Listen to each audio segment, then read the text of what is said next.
कहते हैं कि मन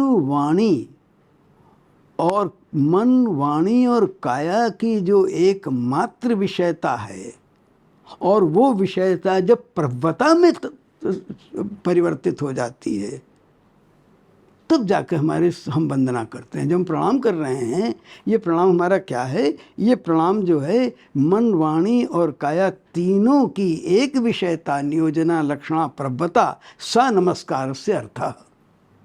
पूरे भारतीय काव्यशास्त्र कहना चाहिए कि काव्यशास्त्र को और स्वयं काव्य जगत को दो खंडों में बांटा जा सकता है, मोटा मोटा। एक जो वाल्मीकि और कालिदास की परंपरा के हैं, और एक वो जो इनसे इतर परंपरा के हैं, जिनमें हम बाण इत्यादि को लेते हैं।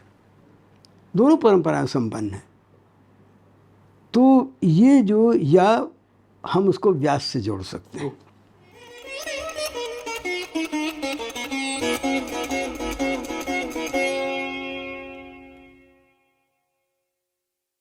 हम ये देखते हैं कि आपने अभी भक्ति की बात कही कि भक्ति की कोटि में फिर वो भक्ति का जब हम उल्लेख करते हैं, भक्ति के विषय में सोचते हैं, तो फिर वो भाव की स्थिति में आ जाते हैं। तो सर, सौंदर्य शास्त्र में भक्ति की बात बहुत होती है, भक्ति के विषय में भी चिंतन होता है, और बाद में परवर्ती आचार्य, काव्यशास्त्री आचार्य हुए हैं, जैसे रूप गोस्वामी हैं, भक्ति रसामृत सिंधु उन्होंने लिखा है। ये जो दृष्टि है भक्ति को लेकर के, ये हमें अभिनव गुप्त में भी बहुत देखने को मिलती है, और उन्होंने बहुत अनेक तरह के स्तोत्र भी लिखे हैं। और मैं स्मरण कर पा रहा हूँ सर कि ईश्वर प्रत्यभिज्ञा विमर्शनी में जो मंगल श्लोक है, प्रतिज्ञा श्लोक है, कथंचिद आसाद्य महेश्वरस्य दास्यम जनस्याप उपकारमिच्छन् समस्त संपत समवाप्ति हेतुम तत्प्रत्यभिज्ञाम उपपादयामि। तो यहाँ पर दास्य भक्ति की बात हो रही है, और भक्ति को लेकर के बहुत अच्छा विमर्श आचार्य अभिनव गुप्त ने किया है। तो भक्ति और जो सौंदर्य है, आचार्य अभिनव गुप्त की दृष्टि में, उनके स्तोत्रों को ध्यान में रखते हुए, तो उसको हम किस तरह से देख सकते हैं, भक्ति और सौंदर्य को आचार्य अभिनव गुप्त की दृष्टि में? वो तो ऐसा है कि अगर अभिनव गुप्त के शब्दों को तो शायद नहीं, लेकिन उनके भाव को हम अपने शब्दों में कहें तो अभिनव गुप्त कहते हैं भक्ति जो है वो सौंदर्य की आध्यात्मिक मीमांसा है।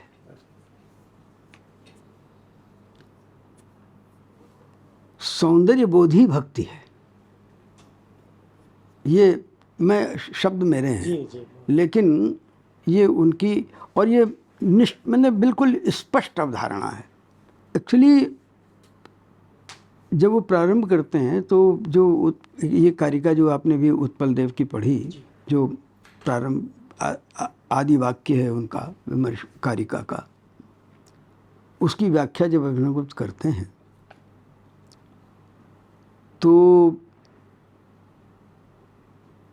अभिनव गुप्त भी एक मंगलाचरण देते हैं विवृत विमर्शनी में, और बल्कि दो मंगला, पहला मंगलाचरण जो है मुझे पूरा श्लोक याद नहीं है, मुझे मालूम नहीं था कि आप सवाल पूछेंगे। तो पहले में तो कहते हैं स्तोत्र प्राभृत संग्रहतया, कहते हैं पहला ही श्लोक है कि जो हम ये विवृत की व्याख्या करने जा रहे हैं वो स्तोत्र का जो समूह है उसके संग्रह कर रहे हैं उसको। हाँ, स्तोत्र प्राभृत संग्रहतया, एक इस तरह ऐसा ही वाक्य शब्द है। और उसके बाद जब अंत में आते हैं, इसी मंगलाचरण की श्रृंखला 5-6 देते हैं, तो जो मंगलाचरण है और उसमें जब वो कहते हैं कि व्याकरण, उसके बाद तो वो कहते हैं अद्वय, हाँ, पीयूष बीच में आता है, पीयूषा सब सार, पीयूषा सार सौहित्य, हाँ सौहित्य, पीयूषा साहित्य, पीयूषा सार साहित्य सौहित्य महाभाग, और उसके बाद कहते हैं कि अद्वय कांता कथा, हाँ, विश्राम्य हम अद्वय कांता कथा सांप्रतम, अद्वय कांता, हाँ, अद्वय कांता कांता कथा सका सांप्रतम। अद्वय कांता जो है उसके साथ में मैं बिल्कुल अब आकर के विश्राम कर रहा हूँ। और प्रारंभ है कि ये जो शास्त्र चर्चा है वो भी स्तोत्र का संग्रह है जी। ये इस ढंग से प्रारंभ करते हैं। एक्चुअली ये अभिनव पूरी की पूरी, जब मैं बार बार ये बात करती हूँ, पूरी परंपरा जो है वो एक्चुअली वही कहते हैं कि उत्पल देव जिस समय शिव को याद करते हैं तो कहते हैं तुम ही संसार में एकमात्र ललित हो, प्रयोग किया है, सुंदर हो। और सुंदरता जो है, तो सुंदरता की जो तमाम सुंदरता की जब हम परिभाषाएं करते हैं तो सुंदरता की कुछ कॉमन गुण हैं। सुंदरता आकर्षित करती है, सुंदरता मन को लुभाती है, सुंदरता में हम जाकर के डूब जाते हैं, ये सारे के सारे जो हैं। अब वो कहते हैं भक्ति में भी यही तो हम करते हैं। भक्ति हम करते क्या है? और वहाँ पर जब इनको प्रारंभ करते हैं, जिस वक्त वो वंदे शब्द की व्याख्या करना करें तो वो कहते हैं कि यहाँ पर क्या है, वहाँ पर वंदे शब्द नहीं आया है। तो वो कहते हैं कि यहाँ पर चूँकि शिव महेश्वर का उत्कर्ष बताया गया है, उस उत्कर्ष के द्वारा जय शब्द आक्षिप्त होता है, और जो जय शब्द आक्षिप्त होता है उसकी व्याख्या करते हैं तो कहते हैं कि मन वाणी और काया की जो एकमात्र विषयता है, और वो विषयता जब प्रभवता में परिवर्तित हो जाती है तब जाकर हम वंदना करते हैं। जब हम प्रणाम कर रहे हैं, ये प्रणाम हमारा क्या है? ये प्रणाम जो है मन वाणी और काया तीनों की एक विषयता, नियोजना, लक्षणा, प्रभवता, स नमस्कार से अर्थ, वो नमस्कार का अर्थ यानी पूरी तरह से समर्पण। तो ये कहते हैं कि सच बात ये है कि सौंदर्य में भी संपूर्ण समर्पण होता है। जब तक संपूर्ण समर्पण, वो केवल संपूर्ण समर्पण की बात तो हमको, अभी आपने गौड़ी संप्रदाय का नाम लिया था, उज्ज्वल नीलमणि इत्यादि का, रूप गोस्वामी का, और दूसरी तरफ चाहे हम रामानुज में जाएं, प्रपत्ति इत्यादि को देखें तो संपूर्ण समर्पण है। लेकिन जिस प्रकार से जो शास्त्रीय, जिस प्रकार से व्याख्या अभिनवगुप्त कहते हैं, यानी निरुपाधिक व्याख्या है सौंदर्य की जी। वो कहते हैं सौंदर्य कहीं से बाहर से नहीं आ रहा है। जिसको हम विमर्श कह रहे हैं वो विमर्श सौंदर्य का ही रूप है। अभिनव तो यहाँ तक कहते हैं नहीं, जो विलक्षण चीज़ है वो मैं उस पर काम करना चाहता हूँ, तो वो ये है कि वो कहते हैं कि जब हम प्रमाण शास्त्र की बात करते हैं और यदि हम प्रमाण से भी कोई चीज़ जान रहे होते हैं तो प्रमाण में भी क्या होता है, जब हम चीज़ को जान जाते हैं तो चीज़ को हम जानते नहीं हैं।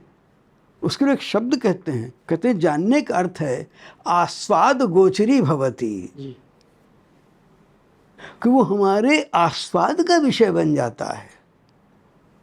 जब आप प्रश्न हमसे पूछते हैं और प्रश्न अगर उत्तर में कोई कमी रह जाए और यदि आपका सर न झूमे तो आपको लगता है अरे कमी रह गई, और जब आप कहते नहीं तो अरे क्या बात है, ये जो क्या बात है, ये जो क्या बात है, ये जो झूमना है, ये पूरी तरह से उसमें लीन होना है, तन्मय होना है। तो कहते हैं ये सौंदर्य का लक्षण है और ये सौंदर्य हमारे स्वरूप की वृत्ति है। जहाँ तो ये जो दृष्टि जो वो उठा रहे हैं बार बार, तो इस दृष्टि से यदि हम देखते हैं तो जिसको आप तो सौंदर्य और आपने क्या चीज़ कही थी? भक्ति, हाँ, आई एम सॉरी। तो भक्ति और सौंदर्य में तो को अंतर रह ही नहीं जाता है। अच्छा, नंबर एक दूसरी कहते हैं कि फिर दर्शन की ज़रूरत क्या है? तो वो कहते हैं कि ज्ञानित्वम नाम भक्ति है। ज्ञान की जो पराकाष्ठा है वो भक्ति है। ज्ञानस्य परमा भूमि योगस्य परमा दशा त्वद्भक्तिर ही विभु विभु करी पूर्णा में स्यात्तदर्शिता। ये उत्पल का स्तोत्र है कि ज्ञान की वो परम भूमि है, भक्ति की परम दशा है।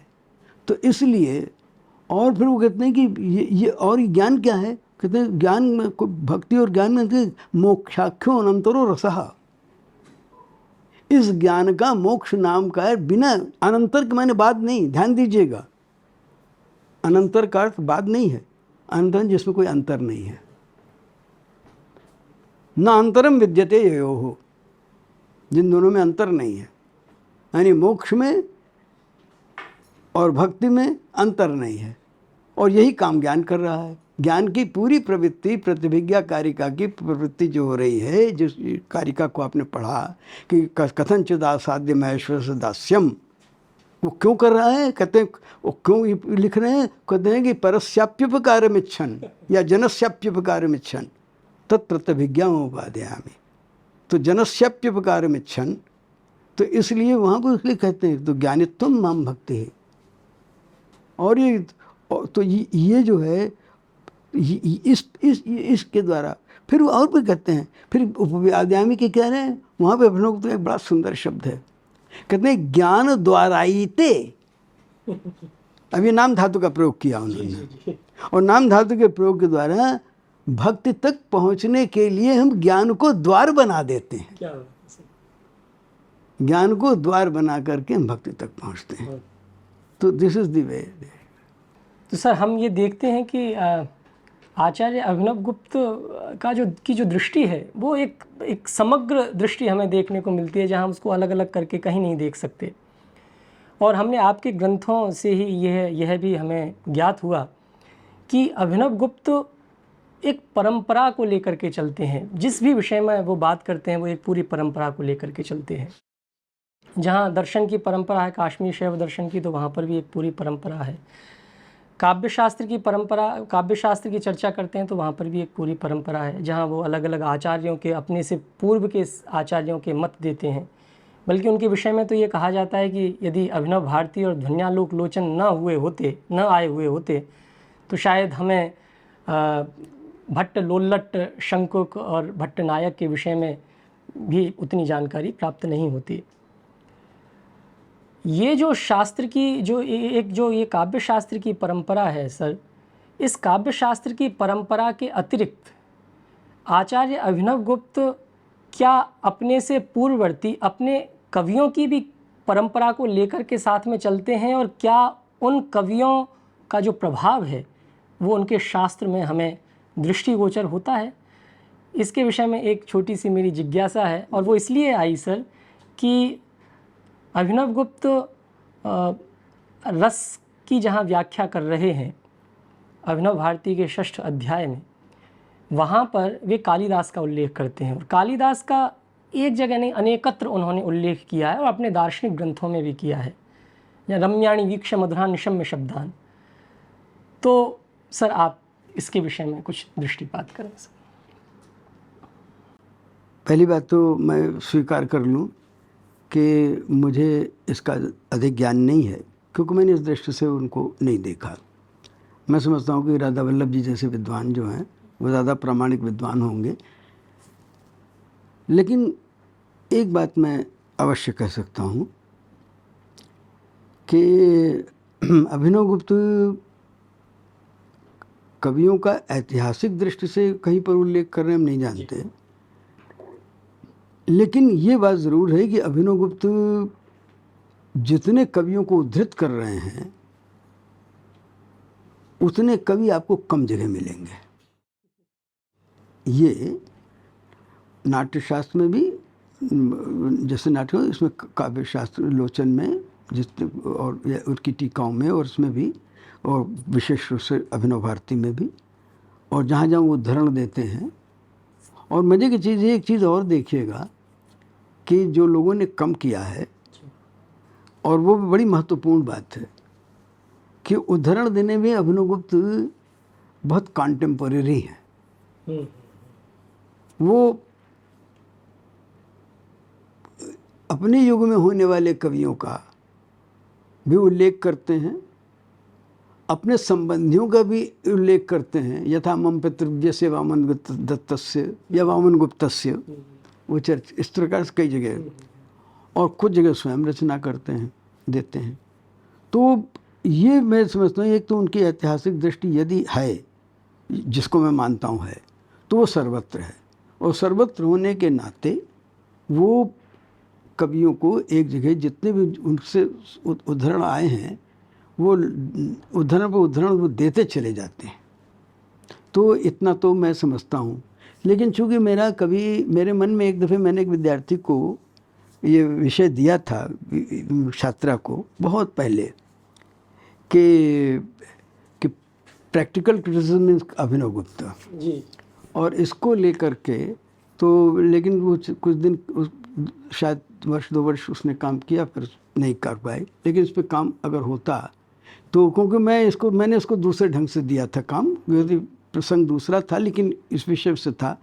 मैंने देखा था कि अभिनवगुप्त के जो सिद्धांत हैं, उन सिद्धांतों का तो जो काव्य शास्त्र के जो सिद्धांत हैं जिनका कि पल्लवन अभिनवगुप्त कर रहे हैं, उनका जो प्रभाव पड़ा है उसको तो हम सामान्य रूप से उदाहरणों में देख रहे हैं। लेकिन उन उदाहरणों से क्या अभिनवगुप्त की मान्यताओं पर कुछ आलोक पड़ता है, नहीं पड़ता है, तो इसकी भी समीक्षा होनी चाहिए, इसकी भी जानकारी हमको करनी चाहिए। तो इस दृष्टि से मैंने कहा था ये काम करो और ये देखो कि इस दृष्टि से कहीं पर हम पहुंचते हैं। तो काम हुआ नहीं, लेकिन ये मुझे लगता है कि अभिनवगुप्त एक बड़ी लंबी कवियों की परंपरा को लेते हैं। चूँकि आपने कालिदास का नाम लिया है, उस संबंध में मैं एक बात कहना चाहता हूँ, और वो ये है कि पूरे भारतीय काव्य शास्त्र कहना चाहिए कि काव्य शास्त्र को और स्वयं काव्य जगत को 2 खंडों में बांटा जा सकता है, मोटा मोटा। एक जो वाल्मीकि और कालिदास की परंपरा के हैं, और एक वो जो इनसे इतर परंपरा के हैं जिनमें हम बाण इत्यादि को लेते हैं। दोनों परंपराएं संपन्न हैं। तो ये जो, या हम उसको व्यास से जोड़ सकते हैं, और ऐसा नहीं है कि व्यास की परंपरा वाले वाल्मीकि का सम्मान नहीं करते, लेकिन और कालिदास ने तो अभिनव को बहुत प्रभावित किया है जी, बहुत प्रभावित किया। केवल ये नहीं, उनके उदाहरण की बात नहीं है, आपने तो काव्यों को उदाहरण दिए हैं। कालिदास ने अपने दार्शनिक ग्रंथों में कालिदास के कुछ वाक्यों को लेकर के भी उनकी चर्चा की है और उनके ऊपर दार्शनिक सिद्धांतों का प्रतिपादन किया है। तो मेरा ये कहना है कि अभिनवगुप्त के बारे में हम बहुत कम जानते हैं, हमने बहुत कम अध्ययन किया है, और जो कुछ भी किया है तो इधर उधर से पल्लवों को पकड़ करके, पत्तों पकड़ करके हम लोग बात करते हैं। तो हमें एक सांगोपांग अध्ययन की आवश्यकता है। लेकिन ये प्रश्न आपको बहुत महत्वपूर्ण है, और मैं समझता हूँ कि इस दृष्टि से भी ये चर्चा होनी चाहिए या प्रयोग होना चाहिए, क्योंकि अभिनवगुप्त एक काम करते हैं, शायद वो प्रसंगांतर होगा, वो हर जगह इतिहास लिखते हैं। जी जी, संभवतः आपको आश्चर्य होगा कि बौद्ध दर्शन का इतिहास अभिनवगुप्त के संदर्भों का अगर हम उपयोग नहीं करेंगे तो मुझे लगता है कि बहुत सा अंश हमारा बौद्ध दर्शन का छूट जाएगा। कुछ आचार्यों के बारे में हम भूल जाएंगे, कुछ ऐसे सिद्धांत जो हमें बौद्ध ग्रंथों में नहीं मिलते, जिनकी की चर्चा अभिनवगुप्त करते हैं। तो वो सारी की सारी चीज़ें जो हैं, तो इसलिए अभिनवगुप्त का एक मूल्यांकन कि संस्कृत के इतिहासकार के रूप में जी होना चाहिए जी, वो एक और बड़ा महत्वपूर्ण काम है जी, तो वो एक होना चाहिए। सर इसी चर्चा में एक छोटी सी जिज्ञासा और है कि सामान्यतः हम ये देखते हैं कि लोक और शास्त्र दोनों का एक बड़ा महत्वपूर्ण संबंध है। लोक के आधार पर शास्त्र की निर्मिति होती है और शास्त्र का अनुसार ही लोक होता है। तो हम ये देखते हैं कि आचार्य अभिनवगुप्त से पूर्व जितने भी काव्यशास्त्री आते हैं, उनका प्रभाव भी हमें सृजनात्मक लेखन में देखने को मिलता है कहीं कहीं। जैसे कि हम भट्टी की बात करते हैं या भारवी की बात करते हैं या शिशुपाल वध माघ की बात करते हैं। तो क्या आचार्य अभिनवगुप्त के आगमन के पश्चात और उनके काव्यशास्त्रीय और सौंदर्य शास्त्रीय विमर्श के पश्चात बाद के परवर्ती सृजनात्मक लेखन में भी हमें उनका प्रभाव कुछ देखने को मिलता है, और वो मिलता है तो वो किस तरह का प्रभाव देखने को मिलता है? ऐसे कुछ प्रसंग नहीं, मैं मुझे लगता है कि शायद मैं इस प्रश्न का उत्तर देने के लिए शायद बहुत योग्य व्यक्ति नहीं हूँ, क्योंकि मैंने कहा ना, मैंने उस दृष्टि से काव्य का अध्ययन नहीं किया है और मेरा क्षेत्र भी नहीं रहा है। लेकिन फिर भी मुझे नहीं लगता कि अभिनवगुप्त ने काव्यशास्त्र को तो प्रभावित किया है जी, लेकिन काव्य धारा को भी प्रभावित किया है जी, ये मैं नहीं कह सकता। कम से कम हाँ, बात के जो स्तोत्र काव्य इत्यादि की परंपरा रही तो एक अलग बात है। वो भी स्तोत्र काव्य की परंपरा जो कश्मीर की है, वो उसकी बात है। लेकिन उसके बाहर उनका क्षेत्र उनका कितना प्रभाव पड़ा है, मैं निश्चित रूप से इसको कहने की स्थिति में नहीं हूँ जी। तो लेकिन हाँ, ये क्षेत्र हो सकता है कि इसको देखा जाए, क्योंकि हमने जिस प्रकार से बड़े कवियों को देखा कि जो व्यास ने, वाल्मीकि ने, कालिदास ने हमारी काव्य परंपरा को प्रभावित किया है, लेकिन अभिनवगुप्त ने इस प्रकार से प्रभावित किया है, मैं निश्चित नहीं कह सकता हूँ। जी, जी, जी। सर, आज के परिप्रेक्ष्य में हम आचार्य अभिनवगुप्त की जो सौंदर्य दृष्टि है, जो काव्यशास्त्रीय दृष्टि है, उसको हम किस तरह से देख सकते हैं? और इसी से एक जुड़ा हुआ एक और प्रश्न मेरा ये है कि आज का जो युवा वर्ग है, आज का जो विद्यार्थी समूह है, उसकी दृष्टि भी सौंदर्य शास्त्र को पढ़ने के लिए, आचार्य अभिनवगुप्त की सौंदर्य शास्त्रीय दृष्टि को पढ़ने के लिए किस तरह की होनी चाहिए? और इसके विषय में कुछ हमारा मार्गदर्शन आप करें सर। एक्चुअली मुझे लगता है सौंदर्य शास्त्रीय दृष्टि पढ़ी नहीं जाती है। वो तो जैसे सौंदर्य को आप देखते हैं, वैसे सौंदर्य दृष्टि को भी आप पहचानते हैं जब आपके सामने आता है।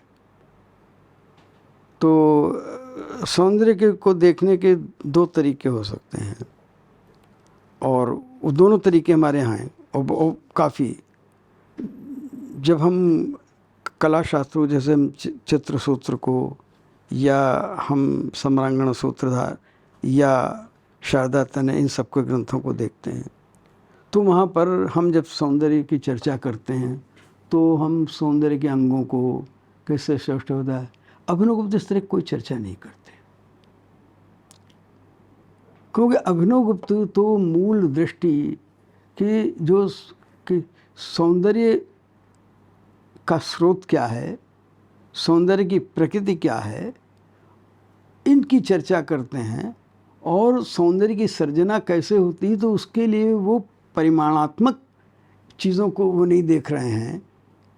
केवल वो तो कहते हैं कि जैसे आप देखिए ना, बहुत सी रस के अनुभव में भी आप बहुत बार देखते हैं कि हम टेक्निकल शब्दों में आलंबन, उद्दीपन, बहुत सारी चीज़ें हमारी परिस्थितिजन्य होती हैं, परिस्थितिजन्य प्रभाव होते हैं। तो वो मूल रूप से जिसकी चर्चा करते हैं वो ये है कि पूरा का पूरा संपूर्ण प्रभाव क्या उत्पन्न हो रहा है जी। और यही बात एग्जैक्टली वो नाट्यशास्त्र की व्याख्या में कहते हैं कि नटगताभिनय प्रभाव साक्षात्कार आयमान। तो ये एक चीज़ जो आप साक्षात्कार कर रहे हैं संपूर्ण प्रभाव के द्वारा, वो जो दृष्टि है। अब रहेगी आज के लोग कैसे पढ़ेंगे, तो देखिए दो चीज़ें। पहली बात तो ये है कि हम समझते हैं कि अभी सौंदर्य दृष्टि तक तो पहुंचने के पहले हम अभिनवगुप्त को ही पढ़ें। हम आज के अध्ययन से एक चीज़ हमारी बहुत गायब हो गई है और वो है पाठ। जी हम टेक्स्ट नहीं पढ़ते, हम टेक्स्ट के बारे में पढ़ते हैं। जी हम जितना पढ़ते हैं वो इस ग्रंथ में अभिनवगुप्त के बारे में कहा गया, उन्होंने यहाँ ये कहा, उन्होंने यहाँ ये कहा, यहाँ क्या। तो हम क्या करते हैं कि जिसको भी पढ़ते हैं, यानी अभिनवगुप्त के ये मेरी मेरी मेरी निगाह में ये एक शास्त्र को पढ़ने की जो दृष्टि है वो अभिनवगुप्त के लिए भी वही है जो अन्य लोगों के लिए भी है, कि हमें उसको यदि देखना है तो टुकड़े टुकड़े में उद्धरणों से और सेकेंडरी सोर्सेस से। सेकेंडरी सोर्सेस को तो आपको टेक्स्ट पढ़ने के बाद पढ़ना चाहिए। ठीक है कि हो सकता है कि आपके देखने में कोई चीज़ छूट रही हो और उसके बाद आप सेकेंडरी सोर्स में देखें तो आपको लगता है अच्छा ये पक्ष भी छूट गया, अच्छा मुझे उस दृष्टि से फिर देखना चाहिए। तो ये चीज़ें जो हैं, या आपको कोई चीज़ समझ में नहीं आई तो आपने देखा अच्छा ये बात हमको वहाँ नहीं समझ में आई थी, ये बात एक्सप्लेन करना।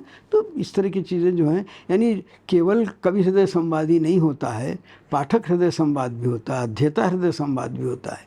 तो इस तरीके से जो उस प्रकार से जो संवाद है उसका आप लाभ लें।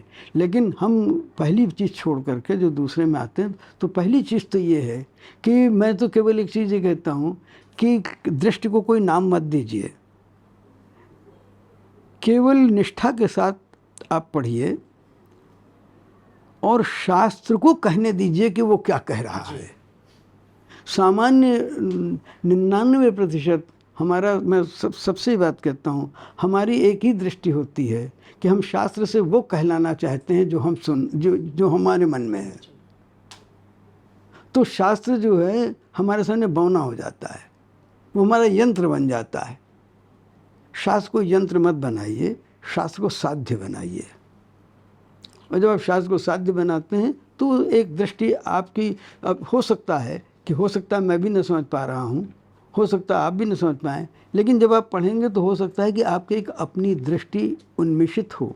जैसे मैं इसलिए अब प्रसंग में जो पहली चर्चा में मैंने उस वक्त बातचीत हुई थी, जैसे जयशंकर प्रसाद जी हैं जी, तो जयशंकर प्रसाद जो है एक दृष्टि का एक उन्मेष है जी। और जिस सौंदर्यात्मक चेतना के साथ वो लिख रहे हैं वो तो गजब की है।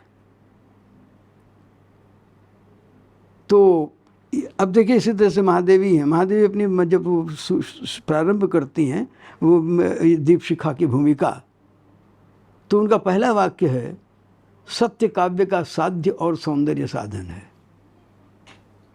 अब ये एक वाक्य, अभिनवगुप्त कहेंगे नहीं, सत्य और सौंदर्य में अंतर कहाँ है। तो ये एक दृष्टि जो है वो अपने आप उन्मिषित होती है। दृष्टि को आप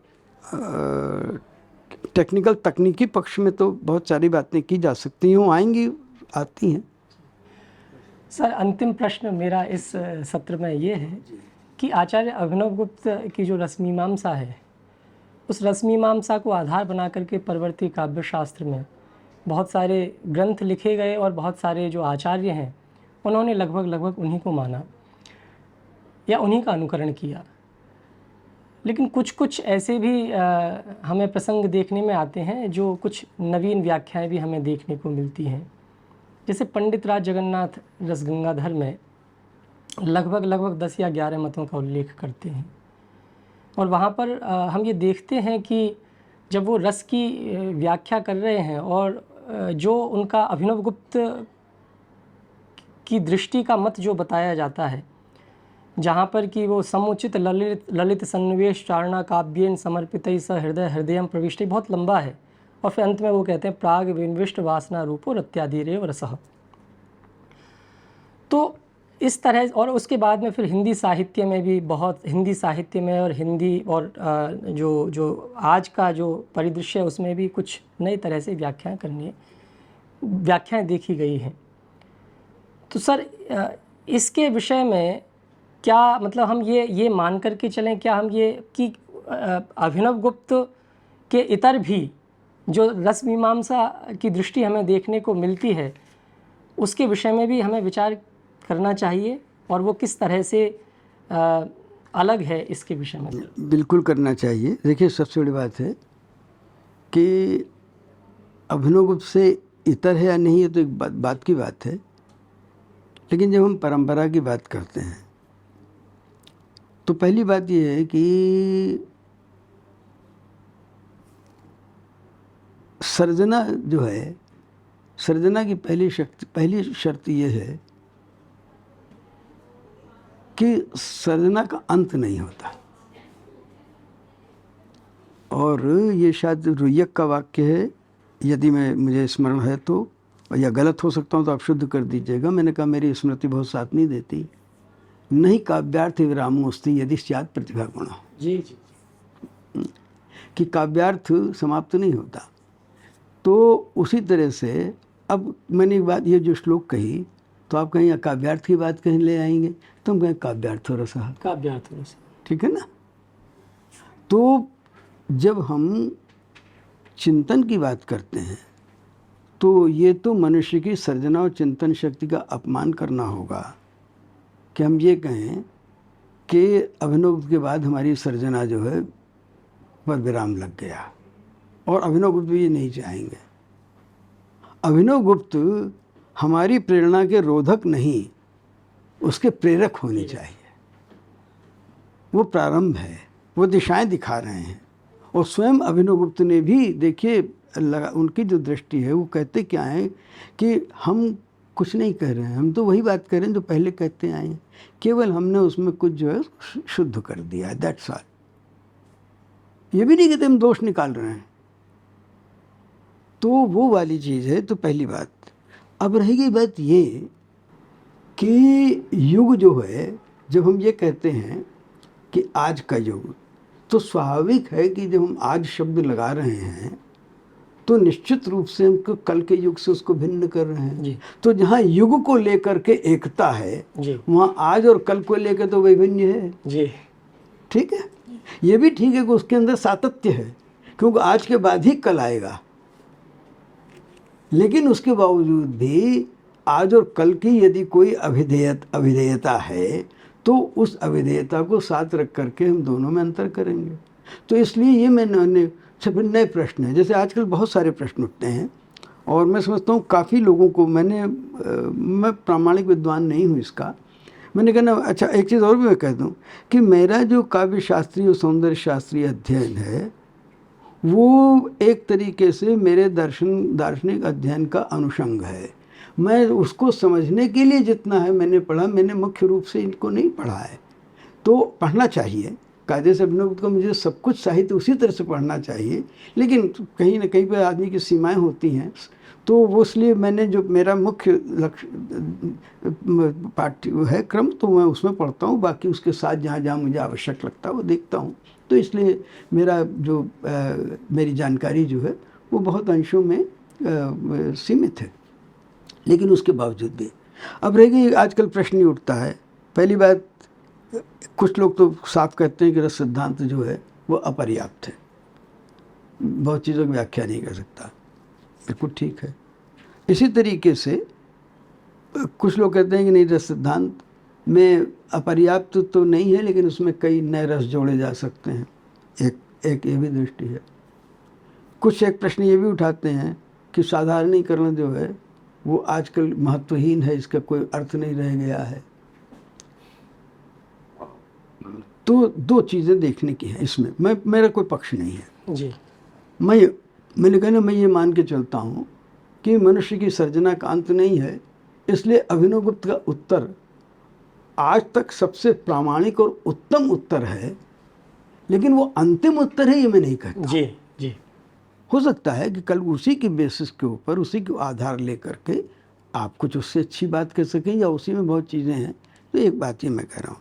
दूसरी चीज़ ये है कि ये ज़रूर है कि दो तरीके से हम ये बात कहते हैं। एक तरह तो हम बिना समझे हुए बात कहते हैं, हम रस के सिद्धांत को नहीं समझते हैं, हम साधारणीकरण के सिद्धांत को समझते नहीं, लेकिन चूंकि हम पंडितम मन्य हो करके हम ये बात कहते हैं कि नहीं साहब, रस सिद्धांत बिल्कुल बेकार है। यदि हम रस सिद्धांत को समझ लें और समझने के बाद देखें तो मुझे लगता है, और यदि हमको लगता है कि प्रश्न बहुत से अनुत्तरित हैं, तो फिर अंतिम उत्तर हो या ना हो, यदि बहुत से अनुत्तरित प्रश्न हैं तो भले ही हम उन उत्तरों को अभिनव गुप्त से ही खोज के क्यों न लाएं, लेकिन यदि अभिनव गुप्त ने साक्षात उत्तर नहीं दिए हैं तो कम से कम ये तो कह सकते हैं कि उन उत्तरों को हमने ढूंढा है, जी और उस अर्थ में तो नवीनता रहेगी ही। जी तो मुझे लगता है कि इस दृष्टि से इसको देखा जाना चाहिए। और बाकी तो मुझे ऐसा लगता है कि कम से कम मुझे व्यक्तिगत रूप से मुझे लगता है कि यदि रस सिद्धांत को हम ठीक से समझते हैं तो शायद जो आजकल तथाकथित बहुत सारे प्रश्न हैं उनके उत्तर दिए जा सकते हैं। लेकिन ये नहीं कह सकता हूँ कि इसके अतिरिक्त उत्तरों की संभावना नहीं है। सर, बहुत बहुत धन्यवाद सर आपका। बहुत सारी हमारी जिज्ञासाओं का समाधान हुआ और आप इसी तरह से हमें आलोकित करते रहें और आप शतायु हों, ऐसी हम ईश्वर से कामना करते हैं। प्रणाम करता हूँ सर।